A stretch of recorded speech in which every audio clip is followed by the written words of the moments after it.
Hi, my name is Carl, and today I'm going to show you how to find places using X and Y on Minecraft.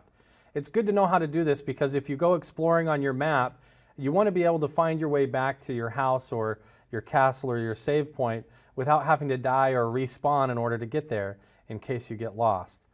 So in order to know where you are in the game using X and Y coordinates, simply hit the F3 key and it will bring up a lot of information on screen. And if you look up here in the top left-hand corner of the screen, you'll see X coordinates and Y coordinates and Z coordinates, as well as directions north, south, east, and west. So if I go back in the game here and you pay attention to those coordinates, if I move horizontally, you'll notice that the X coordinates will change. If I move vertically, you'll see that the Y coordinates change. So you can get to a spot that you want to be on the map and write down the X and Y coordinates and the Z coordinates. Pay attention to which direction that you head, either north, south, east, or west. And that way you can tell where you're at in the game and you can go exploring as far as you want. And as long as you make sure that those numbers are matching up and going in the right direction, you can always find your way back to wherever you want to go in those coordinates.